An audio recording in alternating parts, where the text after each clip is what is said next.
Buenos días muchachos, espero que se encuentren muy bien. El día de hoy en la clase de computación trabajaremos los componentes básicos electrónicos. Empecemos. Los contenidos a trabajar serán los siguientes. 1. Definiremos qué son los componentes electrónicos. 2. Hablaremos sobre la función de cada componente electrónico. 3. Cuáles son las partes de esos componentes electrónicos y por último realizaremos una actividad referente a la clase. ¿Qué son los componentes electrónicos? Los componentes electrónicos son los dispositivos que forman los circuitos y que hacen que aparatos que utilicemos en nuestro día a día funcionen, como móviles, televisores o secadores. Dentro de un circuito hay varios tipos de componentes electrónicos. Cada uno cumple una función concreta y están conectados mediante soldaduras o cables para realizar una acción. Aunque la electrónica evolucione año tras año, existen una serie de componentes electrónicos fundamentales. A continuación, pasamos a detallar cuáles son estos componentes, su función y sus partes. El primero de los componentes electrónicos básicos es el LED. El LED es un dispositivo semiconductor que emite luz, cuya característica principal es convertir en luz la corriente eléctrica. Aquí es importante recordar que un material conductor es aquel que al entrar en contacto con un cuerpo cargado eléctricamente, la electricidad se transmite a todos los puntos de su superficie. Los mejores conductores eléctricos son los metales, por ejemplo. Si bien todos los materiales permiten la conducción de corriente eléctrica en algún grado, se reconoce como conductores aquellos que mejor lo hacen, mientras que por el contrario, serán aislantes los materiales que no dejan pasar su electricidad. Un material es semiconductor, como en el caso del LED, cuando se comporta o bien como conductor o como aislante, según el campo eléctrico en el que se encuentre. No es tan buen conductor como un metal, pero no es aislante. Además, hay LED rojos, verde, azul, amarillo, también infrarrojos, láser y otros. Se debe tomar en cuenta que el LED tiene polaridad. ¿Pero qué es la polaridad? La polaridad indica si un componente en un circuito es simétrico o no. Un componente sin polaridad puede ser conectado en cualquier sentido y aún así funcionará de manera correcta. Es decir, puedes conectar un componente sin polaridad en cualquier dirección y va a funcionar de igual manera. En el caso del LED, como es un material o un componente que tiene polaridad, solo se puede conectar a un circuito en un sentido. Un componente polarizado puede tener 2, 20 o incluso hasta 200 pines, y cada uno tiene una función y posición única. Si un componente polarizado se conecta a un circuito de forma incorrecta, en el mejor de los casos no va a funcionar como debería. En el peor de los casos, un componente polarizado conectado de manera incorrecta va a husmear, tirar chispas o incluso se va a quemar. Como el LED tiene polaridad, tiene una parte positiva llamada ánodo, que es el terminal largo. Pero también tiene una parte negativa llamada cátodo, que es el terminal corto. Ahora bien, muchachos, es importante dedicarle un apartado a lo que es ánodo y cátodo. Y es que hay mucha confusión cuando hablamos de ellos. Y la verdad es que algunas veces el positivo es el cátodo y otras veces es el ánodo. ¿De qué depende? En los elementos activos, que son los que introducen energía al circuito eléctrico, como por ejemplo una batería, el cátodo es el positivo y el ánodo es el negativo.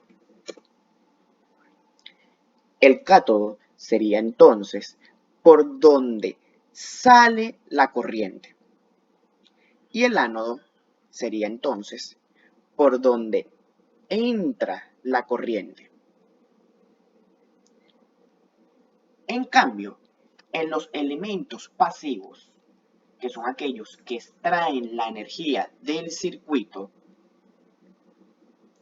podemos decir, como por ejemplo un LED, el ánodo es el positivo, por donde entra la corriente, y el cátodo es el negativo, por donde sale la corriente.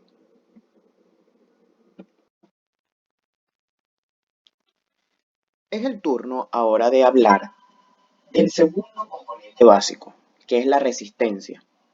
La resistencia son aquellos componentes encargados de oponerse al flujo de la corriente eléctrica. Se ocupan de frenarla o atenuarla para evitar que circule sin control alguno. El ohmio es la unidad de medida de la resistencia que oponen los materiales al paso de corriente eléctrica y se representa con el símbolo o letra griega omega. Un punto importante en este apartado es que, a diferencia del LED, la resistencia no tiene polaridad.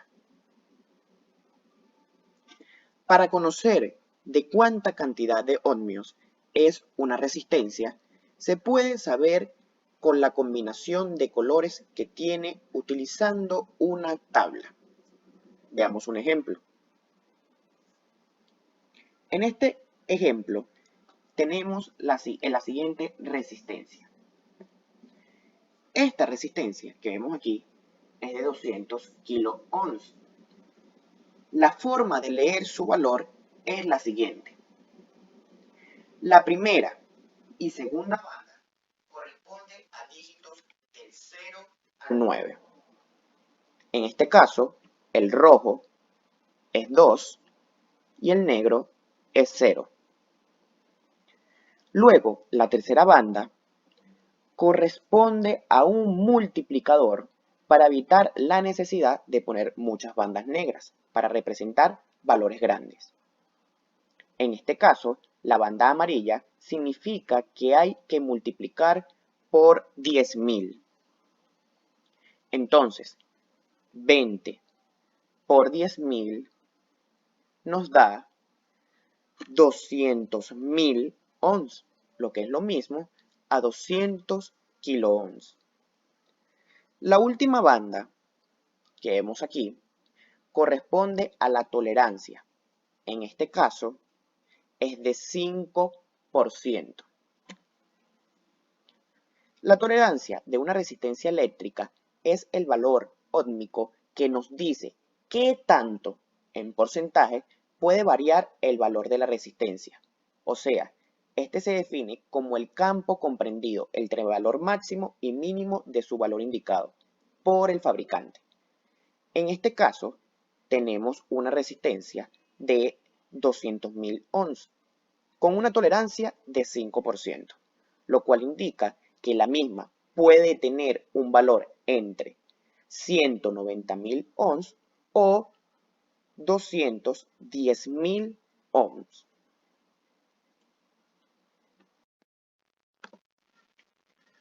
El siguiente componente básico es el protoboard. Es una placa de prueba o tabla rectangular de plástico con un montón de pequeños agujeros. Estos agujeros permiten insertar fácilmente componentes electrónicos para hacer un prototipo, es decir, construir y probar una versión temprana de un circuito eléctrico. El protoboard tiene tres partes fundamentales: el canal central, la pista y los buses. El canal central, la pista y los buses. La mayoría de los protoboard tienen algunos números, los que podemos observar aquí. Además, también tiene letras. ¿Qué significa todo esto? Estas etiquetas te ayudan a localizar ciertos agujeros en el protoboard para que puedas seguir las instrucciones cuando construyas un circuito. Si alguna vez has usado un programa o hoja de cálculo de Microsoft Excel, el concepto es exactamente el mismo. Los números de fila y las letras de columna te ayudan a identificar los agujeros individuales en la protoboard, como las celdas de una hoja de cálculo. El canal central está ubicado en la parte central de la lámina y está fabricado con un material aislante. Su función es separar las zonas de conexión superior e inferior de la placa. Y así, cuando se conecten circuitos integrados en la tabla de protoboard, se mantengan aislados los pines de ambos lados de dicho circuito integrado. Por su parte, los buses se encuentran a los costados de la placa y generalmente se emplean para conectar la tierra del circuito y su voltaje de suministro.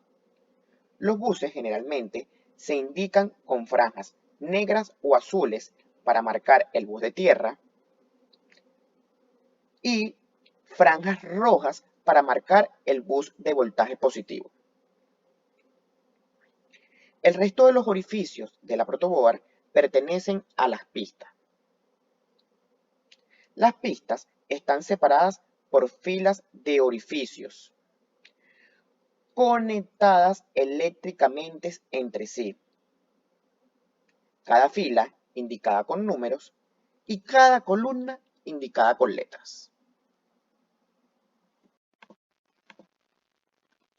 Por último, encontramos los cables.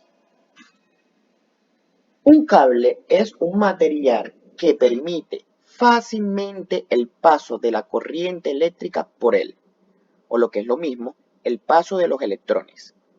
Suele estar fabricado en cobre por su nivel de conductividad o aluminio, que resulta más económico que el cobre.